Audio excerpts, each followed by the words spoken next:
Coming up next in our interview series is one of our HPSP recipients. It's Second Lieutenant Samuel Hankins. I've kind of known him for about the past little over a year now, kind of gotten him to this process so far. Before we get going, go ahead and please subscribe, like, share, and go ahead and rate us for wherever you listen to podcasts.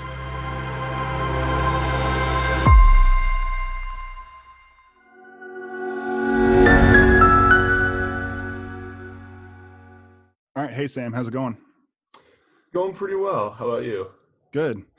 So you're an M1 right now down at HCOM. How's how's life living secluded in your apartment now? It's been interesting, especially with HCOM. We had a pretty big habit of going to class every day. We were required to be in class, which is a little bit different for most med schools. So doing that and then transitioning to going to class never, and just having videos posted and trying to find all the right resources was definitely a challenge. I'm happy I just finished my last exam 2 days ago, and quite excited to have the break on it. Get back to some version of whatever life you can really get while locked in an apartment. Yeah, exactly. So why don't you tell us a little bit about yourself? I know you do have a history of military service in your family. Just briefly go ahead and tell us about how you got to this point right now, and pretty much what got you interested in medicine in general.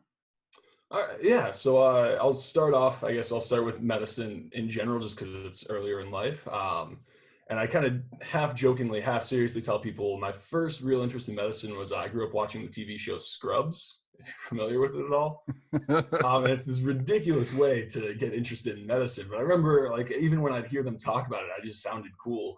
And then growing up, I also had a chance to do a high school class that was basically an intro to being a pre-med. So we went through some of the diseases, and it just really ended up fostering more and more my real care about the subject itself. And every time I went and did shadowing, it just kept on bringing me further and further in.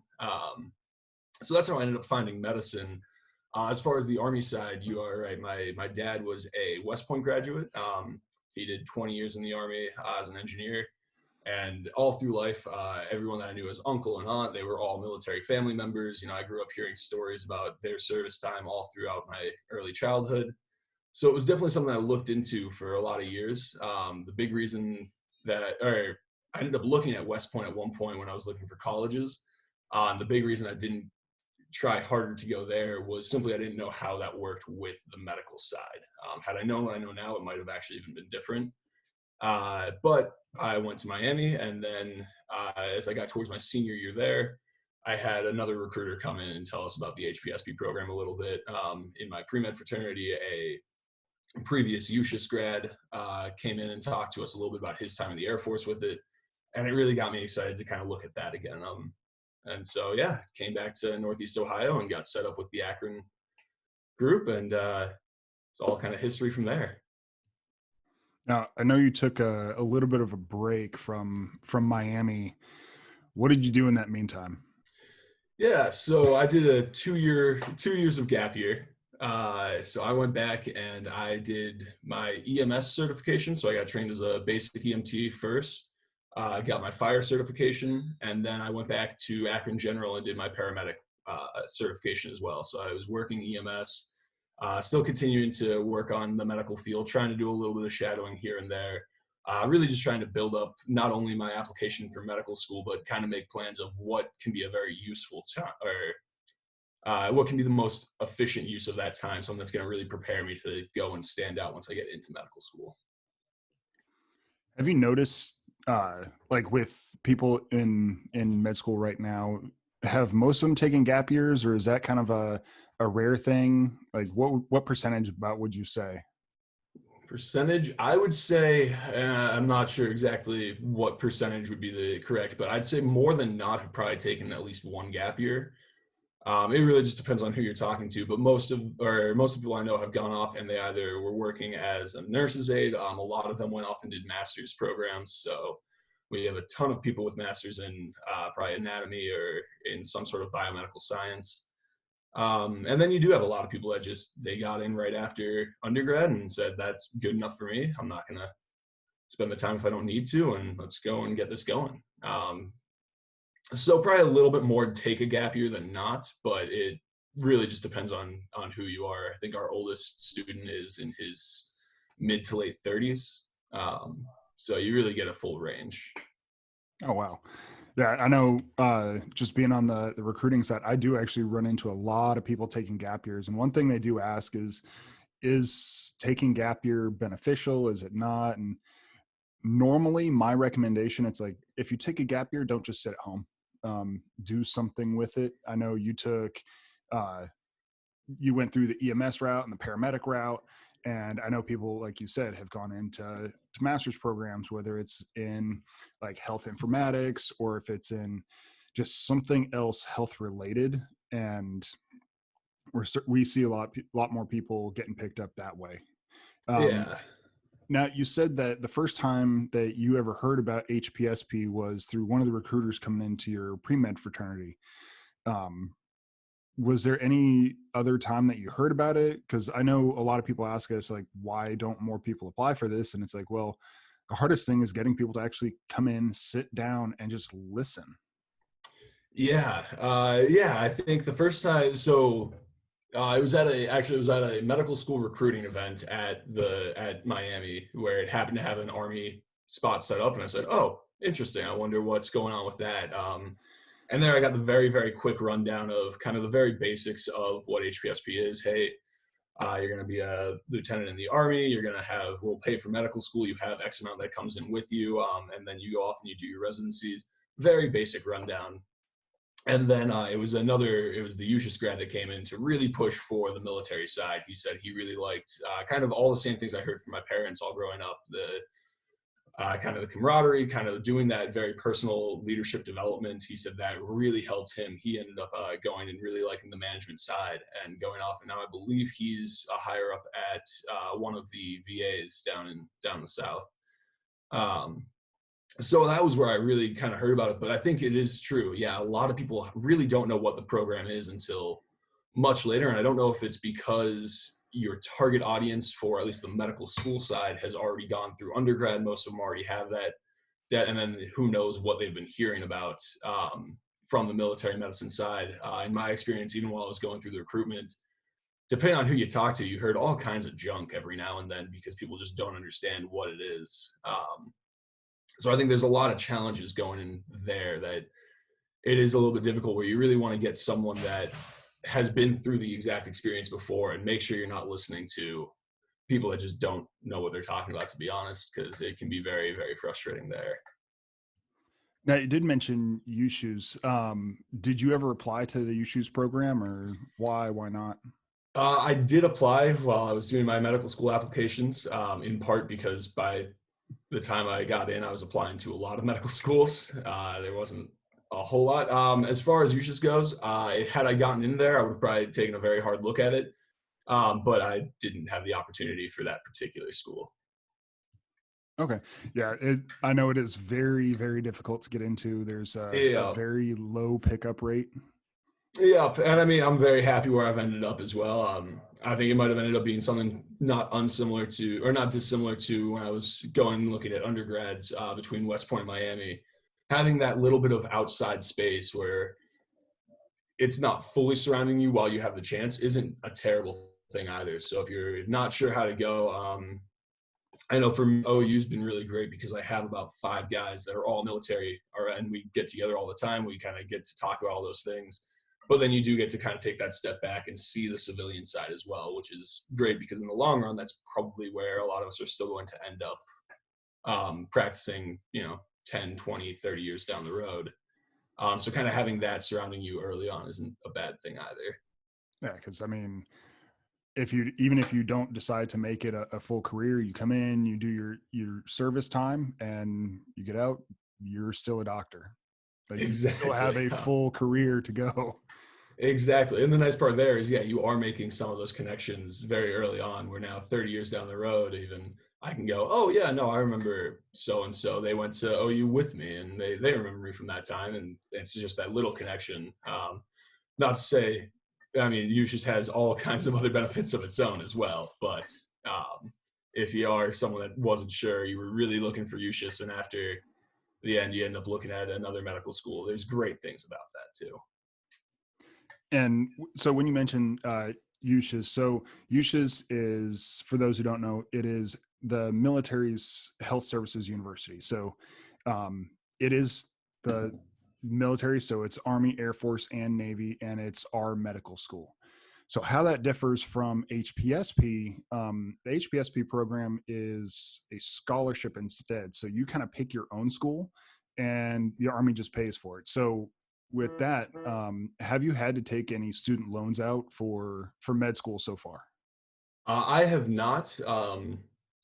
There is, I think one of the things that kind of caught me by surprise is, as far as the money goes, you are getting, or most things you can get reimbursed for, but the process is a little bit slow, especially right now. I think with everything going on, it takes a little while. So be prepared for that. If you are making the application, be prepared to have a little bit of money saved up, maybe work a job and save a little bit for the first about month to 2 months of school time, while you're still getting on the payroll. It can take a little while depending on who you are. I know I took probably about a month and a half to 2 months before my pay started coming in, and it all backtracked as well, which was really nice, but it means that I had about 2 months to cover. And then as far as expenses, be prepared that you're going to cover a lot of those up front, and they will eventually come back to you. So I was lucky. My family helped me out with anything that I didn't have, and I had some money saved up from working as a paramedic. Had I not had that, I probably would have had to take out a couple small loans, but I would have been able to pay them off pretty quickly once the bonus came in and once the paychecks started coming in. And it all really does depend. I know for you, because when we were working, trying to get your pay situated and stuff like that, you were a little late in the game, A actually, little bit. even coming through and applying. And your process took a little bit longer, because I think we sat down initially around Christmas time. Um, and I want to say your commissioning ended up being somewhere around July, if I'm not mistaken. Yeah, late July, very early August, one of those two. All right, so it does take time. So when we finally got through, we got the commissioning, like I got your paperwork, and finally got everything situated, and you started getting paid. It's due to that delay. So if somebody is looking at this program, personally, I would recommend start earlier rather than later, because, for example, if we were able to get you commissioned in March, everything would have been already set in place. So as soon as you get into school, everything would start getting paid. Yeah, That's one of those little things where I always recommend, like, sooner rather than later, because you don't want to push this on. especially in my experience, there was you can run into all kinds of delays just from little things. So be prepared. Yeah, you're absolutely right on that. And I hope I didn't make it sound like everything's always delayed. I know most of my other buddies who are all in HPSP, they were hitting almost no snags right from the beginning. So yeah, it does vary a little bit from person to person. No, absolutely. And that's one of the things that I wanted to actually have you on and talk about. Like, what's the good, what's the bad? What are the, like, little nitpicky things that you've experienced so far this year? Has there been anything coming into, like, your M1 year? How's it gone so far? And is there anything that you wish that you knew coming in, starting out with first on the Army side, and then just in general to med school? Yeah. So year, I think it's gone very well. In my experience, kind of both on the medical school side and the Army side, as a first year, you generally won't feel overly different from your peers if you're in HPSP versus not, other than you know that your military stuff is being paid for, and you have to kind of think about what's going on with that. You'll hear all about all these other things. The things that I wish I would have known, one or is just some of the very basic process. So things like getting your reimbursement, even for things that you order before medical school, because they will cover all of those items, your stethoscopes, your some of your textbooks, your medical equipment. They will reimburse you. You got to be careful though. It's 45 days before the start of medical or your first year. I found out later, and I ordered my stuff 47 days before the start of my first year. So it's all these little tiny details that I think are just part of learning to be in the Army, to be honest. Is you'll learn the process as you go. some of it by mistake, some of it because it worked out really well for you. But other than that, my first year really hasn't been overly different. I talk to my advisor down there fairly regularly. I try and keep up on some of those things just so I know what's coming into the summer. Um, but other than that, it's nice knowing that I have a paycheck coming in that I can make sure to make my rent every 2 or every month. As far as for medical school in general, we were talking about this as far as advice and things of that nature go.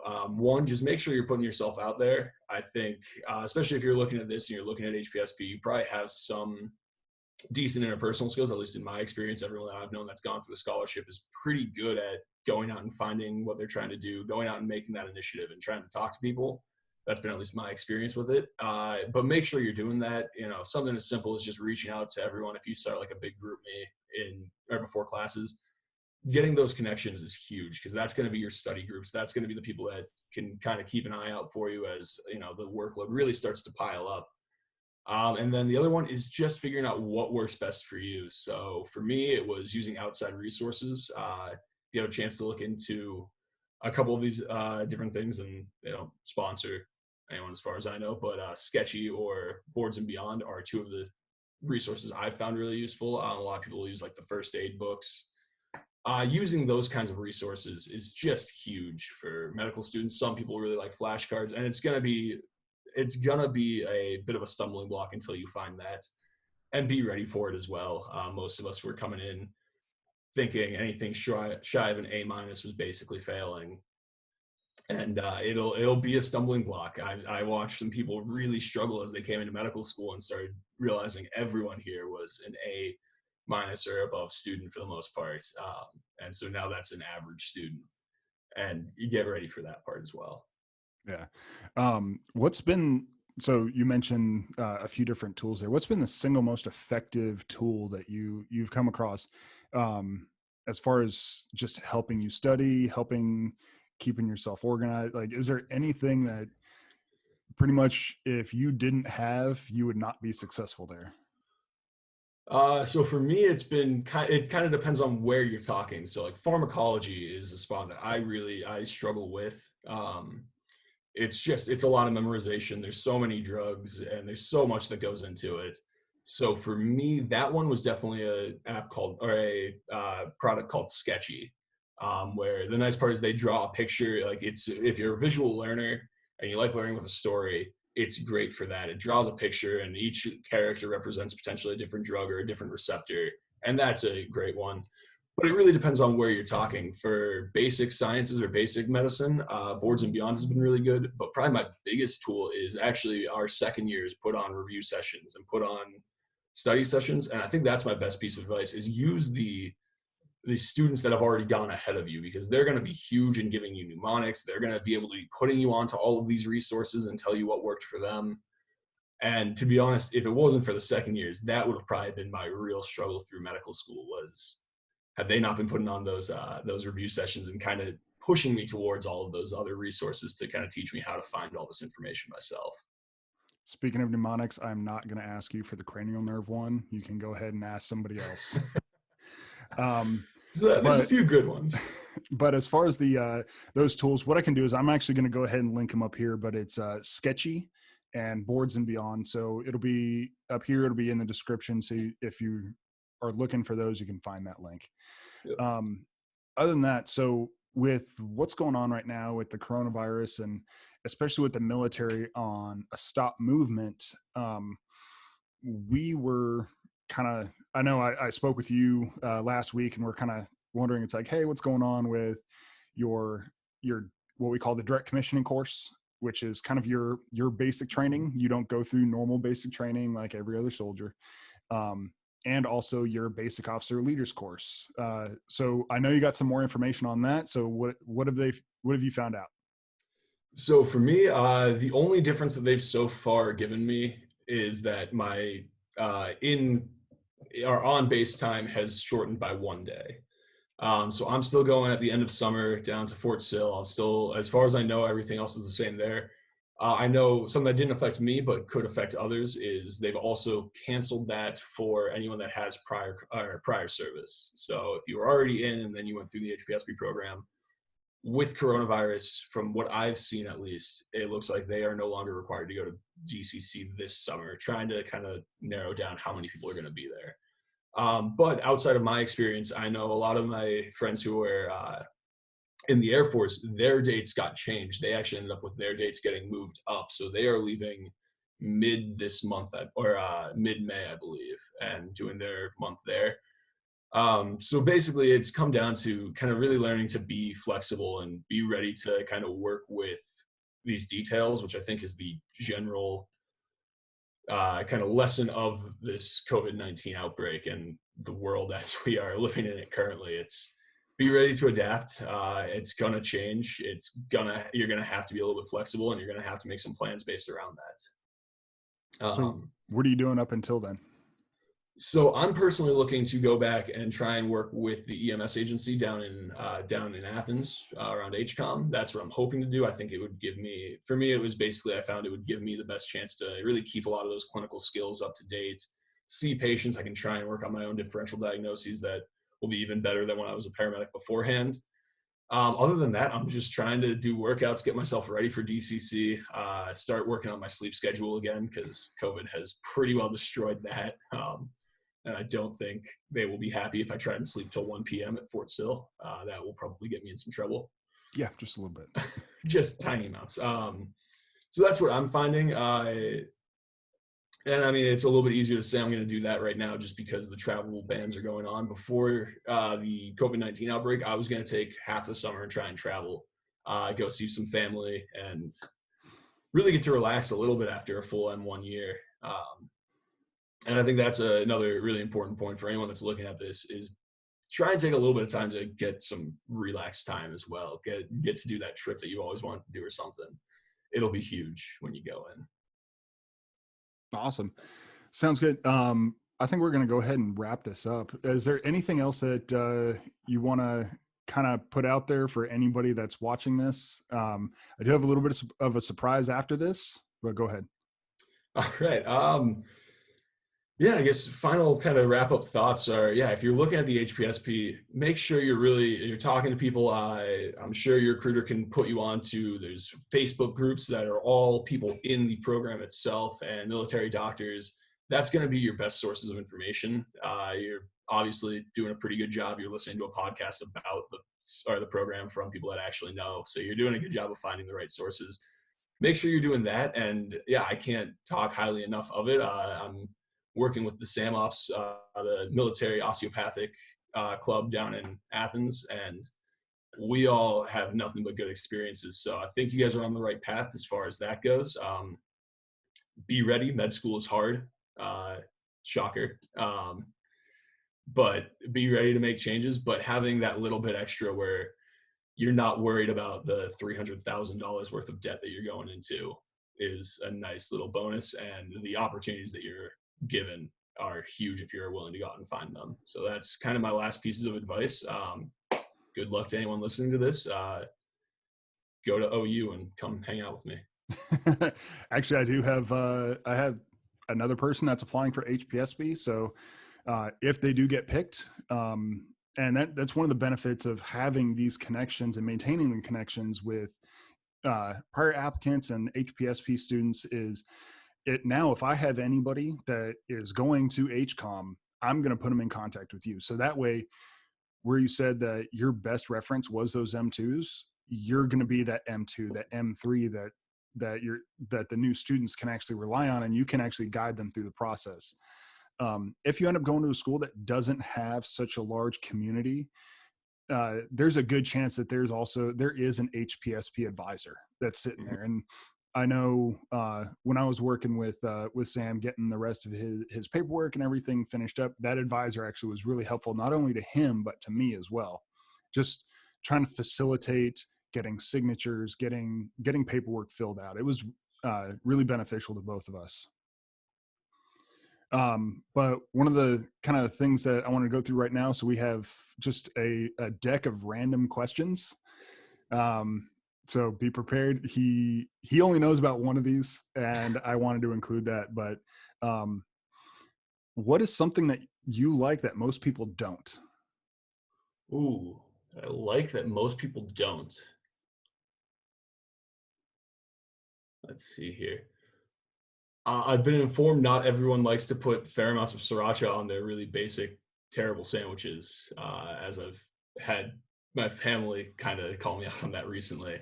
Like what kind of Um, sandwiches? Are we talking about like peanut butter and jelly, or is no, it no, we're something talking more? like a bologna on a bagel and then just top it off with plain sriracha. Apparently, that's not everyone's thing. So I'm just finding that out. Is I like to add all that onto there, and I'll do it with any kind of lunch meat. But apparently, that's not everyone's thing. Just Sweet. learned that. And what's the worst piece of advice anybody has ever given you? So I've been thinking about this one. I think it was don't worry, you definitely know how to salute. um, and Sergeant Sharps knows that story very well. If we have a minute, if I can tell it real quick, and Yeah, then go for it. so when you do your commissioning, there's an old tradition of you essentially you buy your first salute. As a new officer, you haven't earned anyone's salute yet, so you usually do a passing of a silver dollar to whoever gives you the first salute. And at my commissioning, I decided to ask Sergeant Sharps if he would be my first salute. He'd been working with me for over a year on the headache that was my application. And I said no Uh, multiple times. yeah. He informed us that he generally doesn't do the first salute to officers, but he eventually broke down and decided, all right, I'll work with Sale on this one. So we go out, we do the whole commissioning ceremony. Everything's going pretty well. And then Sergeant Sharps goes and he gives me my first salute. And I forgot what I was supposed to do at that moment. So this poor man is stuck just standing there in his salute. If you don't know, the lower ranking soldier goes and salutes first. And then the officer then is supposed to return the salute properly, drop their salute, and then whoever was saluting them can drop theirs. And you probably got stuck in that situation for 20 seconds until family members of mine, all of whom were military of some way, shape, or form, are basically yelling at me in the background to salute him back. And I finally remember, snap back out and went, "Oh, that's right. That's a thing I do, don't I?"